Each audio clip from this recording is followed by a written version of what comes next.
Ассалаумағалейкум, қалайсыздар? Бүгінгі сабақта сіздерді көргеніме өте қуаныштымын. Бүгін біздің сабақтың тақырыбы каспи магазин арқылы миллиондар табудың схемасы. Именно предзаказ арқылы қалай миллиондан сумма жасаймыз, соны сіздерге көрсететін боламыз. Қараңыздар, сабақ дейтін сіздерге өте пайдалы болады. Сол үшін 20-25 минуттарыңызды арнаңыздар. Лучше Instagram, TikTok арнаған уақыттарыңызды лучше пайдалы информация алып, сол арқылы ақша табуға болады. Мен сіздерге соны көрсететін боламын бүгін. Давайте бірінші өзімді таныстырып жіберейін. Есім Алмат Енжілболат, жасым 24-те, өзім Атырау қаласынан, қазір Алматыда уже тұрып жатырмын. Каспиде жүргеніме уже 3 жыл болды. Сол уақыт арқылы мен системаны уже табыс тауып келемін. Именно осы предзаказ арқылы жұмыс жасаймыз. Қазір мен сіздерге толықтай осы предзаказды көрсететін боламын. Енді қараңыздар, сабақтың соңында сіздерден мықты бонус күттір. Ол қандай құнды бонус дейтін болсаңыздар, Каспимен 1 миллион практикалық курс, осы уақытта менде 9 поток, және де 600-ден 700-ден астам дейтін шәкірт оқыды. Осы арқылы Аллахтың қалауымен көптеген адамдар табысқа шықты. И осы 30-дан астам видео сабақты мен сіздерге тегін беруге возможность беремін. Тегін алуға возможность беремін. Ол қалай дейтін болсаңыздар, сабақтың соңына до конца қараңыздар, и осыны сіздер тегін ала аласыздар. Кеттік, енді қараңыздар. Егер сіз каспимен айналысатын болсаңыз, сіздерде осындай проблемалар бар болса, мысалы қараңыз, ол қандай дейтін болсақ, маржа өте аз, пайда жоқ, товарды қайдан аламын, өтімді неше табу қиын, товарын өтпей жатыр, конкуренттер өте көп, демпинг, шаршатты, барахолкамен жұмыс жасау невыгодно, көп табу үшін көп ақша керек дейді. Если сендерде осы бір проблема бар болатын болса, сабақтың соңына дейін қараңыздар, осы проблеманың шешімін мен осы сабақта көрсетіп қойдым.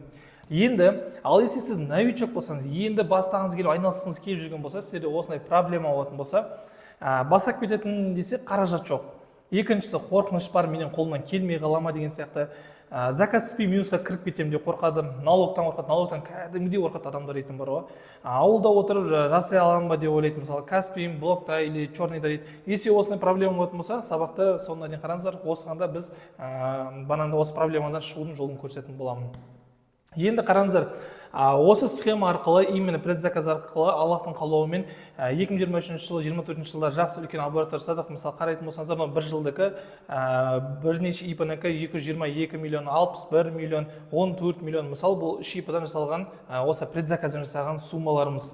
Ал енді қараңыздар, көптеген каспиден сатушылардың проблемасы оборотты қалай көтеру керек, нишаны қайдан аламын, қалай сатамын деп мен отырмаймын. Потому что мен предзаказ арқылы жұмыс жасағасын, менің мынандай ешқандай проблема жоқ. Оборот көтеру керек дейді, ниша қайдан аламын, қалай сатамын, менде вообще ондай проблема жоқ. Потому что предзаказ арқылы біз ассортимент көбейтсек қана өзі сатылым автоматтан болады и үлкен суммалар жасап болады. Оны қалай дейтін болсаңыздар, қазір көрсетемін. Кеттік. Мысалы, бұл стратегиямен сіз қай уровеньсіз қарамайды, кез келген адам бүгін уже бастап келесі күні спокойно заказ тұрады. Оған дәлел менде мысалы оқушыларым бар, соны сіздерге көрсетейін. Мысалы бізде оқушымыздар обучение сатып алды и келесі күні сразу уже заказ тұрды. Мысалы амандасып жатыр, мысалы заказдарын жіберді и екінші күні тағы да заказ түсіп уже көріп жатыр. Біздің схемамен осы предзаказ арқылы схемамызды қолдану арқылы Аллахтың қалауымен табысқа жетіп жатыр. И осындай білейін, қуанып тұрмын дейді. Осындай бізде отзывтар өте көп. Оқушыларымды қарайтын болсаңыз, еш қиындықсыз бастапқыда 50-100 товар салып, уже сразу заказын салып сатылымға көшіп жатыр. Мысалы отзывтарды оқып кетейік. Қараңыз, сәлеметсіз ба дейді, мен отзыв тастап кетейін дейді. Алғанына бір ай болған жоқ дейді, 18 товар салып дейді, 18 товардан уже 2 заказ түсірген. Новичоктар бұл кісілер. Енді 150 товар салатын болсам, енді қаншама заказ түседі дейді. Мысалы, обучение көріп шықтым дейді, мысалы екінші адам уже и уже заказ түскен, сразу обучение көрді, жасады, уже заказ түсті. Біздің бір плюсы предзаказда спокойно товар салатын болсақ, заказ спокойно түсіруге болады. Оның методын мен алдағы уақытта көрсем. Түн болса да жақсы жаңалықпен бөлісейін дейді. Мына жерде қарайтын болсаңыздар, бір продажа и бір товар тұр сатылымда. Ойлаңыз, бір товарда продажа салып қойған и сол товар заказ етті сразу. Бұл кісі новичок, қараңыздар. Дым отзывы жоқ, дым звезда жоқ, магазинді осы жақында ашты и сразу уже заказ отыр. Мен әжер өзім шок болатында бір товардан сразу бір заказ түсімін деген сияқты. И осындай клиенттер бізде өте көп. Бұл схеманың арқасында алдын ала миллиондаған сумма заказ беріп керек емес. Бұл жақта предзаказбен тек қана қолыңызда минимально 20 мың 30 мың теңге болса спокойно асап кетуге болады. Мысалы бізде Каспиде айналысатын адамдар бар, 2 жыл Каспиде айналысып келген, қаншама ақша салды, қанша минусқа кірген, енді ақша салмай осы предзаказбен басып дейді. Бұл жерде көріп тұрған болсаңыздар, ақша салмай нөлден басып кетуге болады, аз суммадан. Енді бұл жерге келетін болса, 2022 жылдың бұл менің цифрам, бұл до предзаказа. Мен бұл жерде барахолкамен жұмыс жасадым, қаншама еңбек, қаншама жұмыс жасадым, барахолкамен, Китаймен, и сондағы бір жылдың ішінде мен 31 миллион теңге жасадым, ойлаңыздаршы. Ал енді мен предзаказға келген кезде Аллахтың қалауымен бір ИП-дан тек қана 179 миллион жасадым, ойлаңыздаршы. Просто тауарлар толтырып салып бастаймыз предзаказбен. Ол қалай дейтін болсаңыздар, қазір көрсем әлі асықпаңыздар. Просто мына жерде таныстырып кетейін сіздерге. 179 миллион жасадық. Енді мен өзімнің оқушыларымды да тоже көрсетіп кетейін. Мысалы, Нұрислам дейтін оқушым маған дейін уже кәсіппен айналысатын болған, барахолкамен айналысатын болған. Мағанға дейін 957 мың теңге оборот жасаған, ол 3 айдың ішінде. Сонда айына 300 мың теңге жасап, тек қана бір 50-60 мың теңге тауып жүрген маған дейін. И менің обучениеме келіп, осы предзаказды оқып, үйреніп, 3 айдың ішінде 4 миллион 200 жасады. Ол қанша айтын болсақ, бір айдың ішінде 1 400 жасап, таза 700-800 мың теңге жасап отыр. Бұлдан новичок кісі де ең басына келді. Осы бұл жасты где-то 20-21-дегі жігіт. Мысалы, келді де оқыды да сразу жақсы табысқа шығып кетті. И бұл жерде жасқа қарамайды, жас болсын, үлкен кісі болсын, орташа болсын, даже 18 жастағы бала осы біздің обучениемізді оқып 5 күн ішінде 70 мыңға салтын жасады. И мына жерде бір қызығы, бұл кісі новичок, тоже мен кәсіпкерлікті оқып алды, ИП-сын ашты, кәсіпкер ашты, магазин ашқаннан кейін сразу уже тауар салып, Аллахтың қалауымен бірінші очередь біз себепші болдық. И 4 заказ түсіріп, мынадан таза 30 мың теңге тауып отыр 4 заказдан. Жақсы емес пе да? Новичок кісі кірді, сразу уже 30 мың теңге тауып отыр. И мынаны кез келген адамдар жұмыс жасай алады. Енді сіздерге табысталатын уақыт келді деп ойлаймын. Енді сіздерге мясо информация айтайын, предзаказ арқылы қалай жұмыс жасайтынымызды. Каспи арқылы 1 миллион гарантированный табысқа шығуға көмектесетін менің өзінің авторлық методикам бар. Сонымен бөлісемін. Біріншісі, дұрыс стратегия таңдау керек. Стратегияның түрі өте көп, қазір сіздермен таныстырамын. Екіншісі, товар сатылымын арттыру. Үшіншісі, товарды арзанға алып келу жолдары. Ниша таңдаудағы стратегия ең маңыздысы. Сіздер, если Каспиға кіретін болсаңыздар, сіздер дұрыс стратегия таңдау керексіздер. Если дұрыс стратегия таңдамайтын болсаңыздар, күйіп кетіп, минусқа кіріп, банкрот болып қалуы мүмкінсіздер. Сол үшін риск аз стратегияны таңдауымыз керек. Стратегияның бізде 4 түрі бар. Негізі стратегияның түрі өте көп, но бірақ самый основной сіздерге 4 түрін айтатын боламыз. Біріншісі, классический стратегия, ол білесіздер, ол дейтін барахолкамен жұмыс жасау. Барахолкамен негізімен өзімде жұмыс жасадым, кезінде көп деген бараңдай қиыншылықтар болды. Мына жақта қазір сіздерге соның минустарын айтып кетейін. Плюс өте аз, минустары өте көп. Бұл жақта сіздер всегда вечным өтетін тауарлар іздеп тұрасыздар. Енді барахолка үлкен, каждыйына кіресіз, бараңдай несін аласыз, данныйларын аласыз, товардың данныйларын, ходовой товар ма, өте ма, өтпей ма, сөйтіп іздеп жүреміз. И минусқа кіріп кету өте оңай бұл жақта. Ол қалай дейтін болсаңыздар, мысалы сіз бір товарды аласыз, Каспиға салып қоясыз, 6 мың теңге деп, себестоимость 6 мың теңге деп салып қоясыз, и заказ түскен кезде сіз уже барахолкаға барасыз ғой товарды алуға, и бағасы 7 мың теңге или 8 мың теңге болады. Сіз ойлағаннан уже өсіп кетті да бағасы. И сондай минустар өте көп, барахолкада бағалар өсіп отырады күн дейтін всегда, и товарлар бітіп қала береді всегда. И көп уақыт пен күш кетеді, потому что барахолка үлкен, если астарыңызда машина болмайтын болса, өзіңіз тасып жүресіз, упаковать етесіз, ол өте қиын зат болатын. Мен өзім басыма өткесін, мен оны білемін. Көп уақыт пен күш кетеді, риск аз, потому что риск не үшін аз, заказ түсесіз, барыста сатып қоясыз. Бағасы каждый раз өзгеріп и минус кіріп кетуі мүмкінсіз. Осындай минустар өте көп. Плюстары тек қана риск аз болуы мүмкін, есе болды. Но барахолкада қазір жасайтын еше вариант емес, ол жақта пайда почти 0 деп айтсақ болады. Қытай стратегиясына келетін болсақ, біріншіден бұл жақта сіздер үлкен вложение керек. 50 мың мен 100 мың теңгемен бастайын дейтін болсаңыздар, ол өте үлкен товарды әкеліп қоятын болсаңыз, оны сату керексіздер, еще ол өте ме, өтпей ме, одан пайда өте аз қалады 50 мың 100 мың теңгеден бастайтын болсаңыз. Как минимум нормальный табысқа шығу үшін сіз миллион теңгемен или 500 мың теңгеден бастап кетсеңіз болады. Примерно елестетейік. Мысалы, сіз 500 мың теңгеге 3 товар түрін алып келдіңіз. Аналитика жасадыңыз, 3 товар түрін алып келдіңіз. В наличие келіп қойдыңыз, в наличие. И соның екеуі өтіп, немесе біреуі ходовой товар өтіп кетіп, қалған екеуі өтпей қалатын болса, еще ол жақта демпинг болып бағаны түсіріп тастайтын болса конкуренттер, сіз уже минусқа кетіп қаласыз да. И осындай рисктер өте көп. Қытаймен де жасаудың, Россиямен, Турциямен болсын, бағанағыдай барахолкамен деген сияқты. И вечно өтетін тауарлардың бағанағыдай несін іздеп отырамыз, аналитика жасап отырамыз. И еще ол жақта демпинг, конкуренция өте көп. Товар брак болып келуі мүмкін. Опасность бар, мысалы 100 товар беретін болсаңыз, соны 10 брак болуы мүмкін. Үлкен риск. жақсы маржа көтеруге болады, мына жақтан жақсы пайда табуға болады. Просто дұрыс обдуман жасайтын болсаңыздар, үлкен сумма болатын болса, смело кіріп Қытаймен де жұмыс бастауға болады. Ол мен жамандап жатқан жоқпын. Енді үшінші стратегия ол поставщик стратегиясы.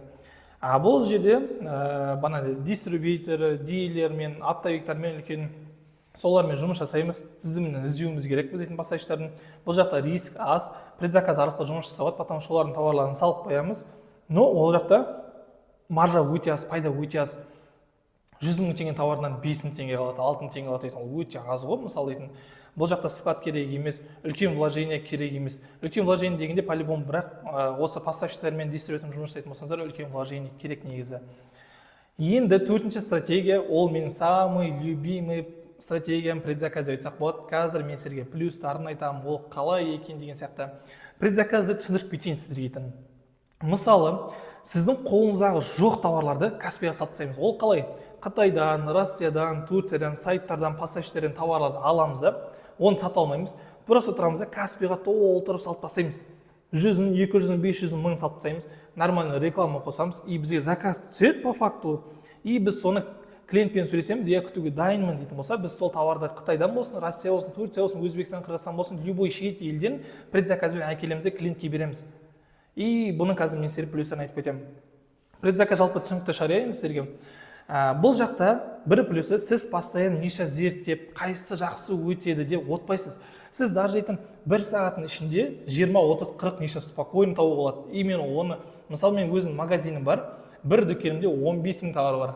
И мен ойлап отқан жоқпын ба, ниша бұл товар өте ма, өтпей ма деген сияқты. Мен просто тупо бардым да сайттардан, бандай поставщиктерден товарлар толтырып салып тастадым, и реклама болсын, менде заказ қырылып жатыр да, ол жақта отзывы жоқ болсын, звездасы жоқ болсын, заказдар келе береді. Бір плюсы предзаказда конкуренция жоқ. И баға түсіру демпингтейтін жарыспайды. Потому что не үшін біз Каспийдегі жоқ товарларды алып келеміз. Каспийде жоқ товарларды алып келеміз. Сіздерде ойлау мүмкінсіз, Каспийде жоқ товарды біз қайдан табамыз? Каспийде и так-то конкуренция көп, біз кіре аламыз, товарды таба аламыз деген сұрақ болуы мүмкін. Давайте сіздерге мысал келтіріп берейін. Каспийде примерно 7 миллион товар бар. Соның ішінде банағы БАДы, продукт, аномаларды алып тастаған кезде где-то 5 миллион товар бар. Банағыдай бытовая техника сияқты, товар для дома сияқты товарлар бар. Енді Китайда алатын болсақ, Китайда 1 триллион товар бар. Ол миллиардтан больше, ойлай беріңіз, ассортимент. Россия, Турцияда миллиардтан астам товарлардың түрі бар. Өзбекстан, Қырғызстан 100 миллион астам товар түрлері бар. Ал Каспийде 5 миллион товар. И сіз ойлайсыз, ойлаңыз енді, Каспий рыногы қандай пустой екен. Бұл жақта бәрі айтады конкуренция, но конкуренция бұл жақта ондай үлкен емес негізі. Соны сіздерге естеріңізге айтып отырмын да, салып отырмын. Бұл жақта бір плюсы пайдасыз көп таба аласыздар. Товардың үстінен как минимум дегенде 3, 4, 5 есе қосып сата аласыздар. Қазір мен сіздерге мысалмен көрсетіп қойдым даже дейтін. Спокойно 5 000 теңгенің товарын 25 000, 30 000 сатуға болады, 10 000-дікін 50 000-ға сатуға болады. Любой адам бұл схемамен бастап кете алады. Қолыңызда бар жоғы 20-30 000 теңге болса болғаны. Үлкен сумма керек емес. 20-30 000 теңге бағандай сіз аз суммадан бастап жайлап көтеріп үлкен суммаға шығып кете аласыз. Бірінші қолыңызды үйретесіздер. Қолдарыңыз товарыңыз болмаса да спокойно бастап кете аласыздар. Предзаказ стратегиясының функцияларымен таныстырып кетейін. Қараңыздар, сіздер бірден 1000 товар сатып тастайтын болсаңыздар, заказның астында аласыздар. Сразу айтайын, 1000 товардан примерно 1% ол 10 күніне 10-15 заказ түсіруге болады. Осы схеманы қазір мен алдағы уақытта көрсетемін. Соның арқасында ниша таңдап отырмай бірден сатылымға көшіп кетуге болады. Демек, уақытты экономдайды. Біз қалаған оборотқа жетуге болады, өз табысымызды планировать ете аламыз. Ол қалай? Мысалы, бізге айына таза бір 500 000 теңге табу керек болса, біз где-то 100, 200, 500 товар салып тастасақ болады.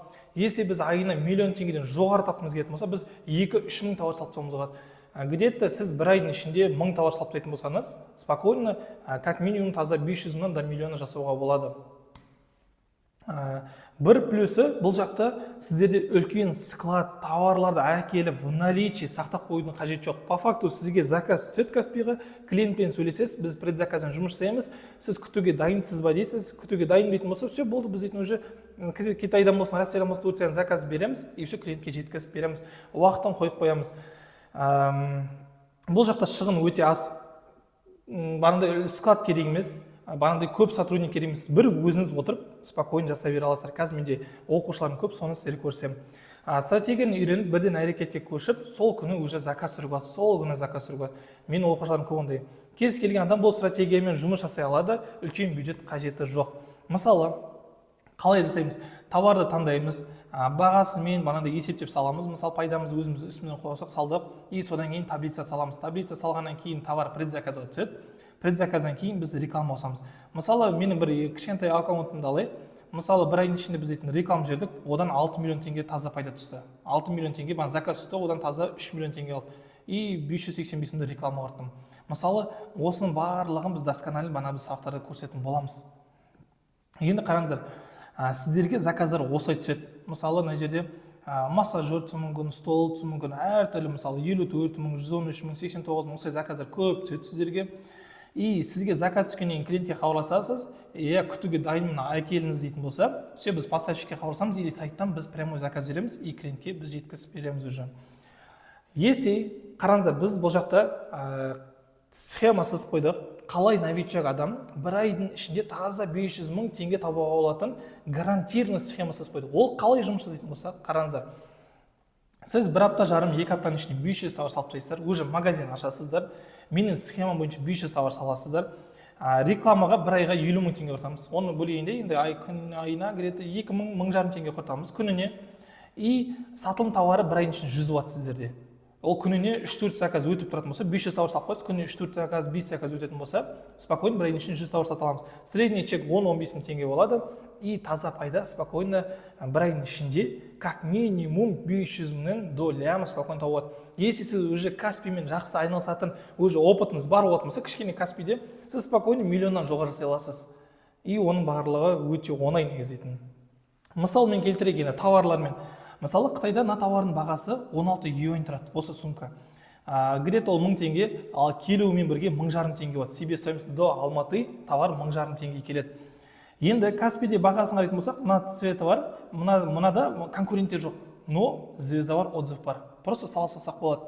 Мысалы, мына товарды көретін болсақ, бағасы 6000 теңге, ал өзінің тұратын бағасы 1500 теңге. Товардың үстінен 4 есе қосып сатып көріңіздер, айттым ғой, товардың үстінен спокойно көп қосып сата берсек болады. Не үшін дейтін болсаңыз, ол жақта конкуренция жоқ, демпинг жоқ, өзіңіз сатасыз и бағасын өзіңіз қоя аласыз. И мысалы, если 6000 теңге сататын болсақ, бағанағыдай Каспий налог анау 15% азайтпаймыз, доставканы азайтпаймыз, таза 3000 теңге табуға болады. И енді ойлаңыз, сіз осындай товар, не только сумка, любой товар, аксессуар, товар для дома, бытовая техника, спорт, туризм, детский игрушка, соның 1000 шақты ассортимент салып тастайтын болсаңыз, Каспийде жоқ товарларды толтырып сала беріңіз и реклама жасайтын болсаңыз, мынандай заказдар сіздерге спокойно түседі, Аллахтың қалауымен бірнеше. Енді предзаказды бастау үшін сіздерге не керек? Күніне 3-4 сағат уақытыңызды бөле алу керексіздер. Если күніне уақытыңызды бөле алмаймын, жасай алмайтын болсаңыз, ол сізге керек емес. 3-4 уақытыңыз бар болатын болса, спокойно бастасаңыз болады. Қалсаңызда как минимум 20-30 мың теңге болатын болса, спокойно бастап кетсеңіз болады. Ноутбук болу керек. Телефонмен жасай алмайсыздар, сразу айтайын, телефонмен ыңғайсыз жасау, ноутбук немесе планшет болу керек. Если ноутбук болмаған жағдай болатын болса, ол проблема емес. Ағайын туыс, достарыңыз, жақын адамдарыңыздан временно сұрай тұрсаңыз болады, товарлар толтырып салып тастап, сөйтіп жасап, покажет беріп тастап алып, ақша тапқанға дейін спокойно жасай тұрсаңыз болады. И потом бушный ноутбук 30-40 мың теңге сатып алсаңыз болады. И главный, бұл жақта предзаказ бастау үшін сізде желание болу керек. Если сізде желание, ақша табам дейтін, бандай қатты желание болатын болса, сіз спокойно таба аласыз. Енді бұл система сіздерге ол вечный актив деп айтсақ та болады. Бір рет товарларын салып толтырып қоясыздар, иногда қарап қойып тұрсыз, и сізге постоянно заказдар түсіріп отырады. Просто сіздер всегда товарды ассортимент көбейте берсеңіздер, сіздерге бұл вечный актив сияқты ақша келіп тұра береді. Дополнительный ретінде қарасаңыздар да болады. Немесіне мұны активный бизнес ретінде, основной бизнес ретінде қарасаңыздар болады. Бұл арқылы мысалы бізде новичок адамдар болды, тоже жасап жасау арқылы қазір таза пайдасы 3 миллионнан 5 миллион, 6 миллионға шейін тауып отырған адамдар бізде бар. Стратегияда ең бастысы ол структура емес бұл жақта. Дұрыс аналитика, маркетинг және сатудың арттыратын құралдарын білу керексіздер бұл жақта. Сатылымдағы қателіктер. Стратегияны дұрыс таңдамау. Бағанағыдай барахолкамен Китайдан товарды толтырып әкелу, үлкен суммаға деген сияқты поставщиктармен жұмыс жасау, и сол қателіктерді дұрыс таңдау, дұрыс стратегия таңдау керексіз. Ол дұрыс стратегия предзаказ стратегиясы. маржаны дұрыс есептеу керек. Если дұрыс санамайтын болсаңыздар, сразу минусқа кетіп қаласыздар. Системаны өзіңіз түсінбей просто так жасау. Система дегенде ол қалай жүреді, процесс қалай, предзаказы қалай қоямыз, бағасын қалай есептейміз, рекламаны қалай жереміз, ботты қалай қосамыз деген сияқты сондай схемалар білмейтін болсаңыз, клиентпен қалай сөйлесеміз, қалай келеміз, лучше жасамаған дұрыс. Осы схеманың барлығын түсініп алған дұрыс сіздерге дейтін. Сатылымдарға түскен кезде сіздерге ответственность алу керек. Потому что сіз клиенттер күтуге дайын ғой. Сіз заказды потом беремін деп сөйтіп сол жүретін болсаңыздар, ол дейтін магазиніңіз блокқа кетіп қалуы мүмкін. Сол үшін дұрыс ответственность алып клиентке уақытылы товарды жеткізуіміз керек. Ал енді система бойынша табысқа шығу үшін бізге не керек? Спланировать стратегию, магазинді дайындау, товарды салу, маркетинг тосу и дұрыс система, и все. Осы болса, спокойно сіз уже ақша таба аласыздар. Так, сіздер тек қана осы предзаказ алғанның 5-ақ қана процентінің ғана информациясы берілді. Енді осы информацияны біз дейтін WhatsApp группамыз жалғасатын боламыз. Ол жақта не айтамыз дейтін болсаңыздар, товарлардың түр-түрін көрсетеміз, нишаларды көрсетеміз, қандай товар сатуға болатыны деген сияқты, қанша пайда қалады, қалай сата аламыз деген сияқты. И осы предзаказы қалай жұмыс жасау керек, лайфхактарын, фишкаларын барлығын түсіндіретін боламын. Сол үшін WhatsApp группада активный болып отырыңыздар. И күннің соңында мен сіздердің өзімнің 200 теңге тұратын курсым бар ғой, соны қалай тегін алуға болатынын айтамын. Кім активный болады, өз атынан сіздерге бонус беретін боламын.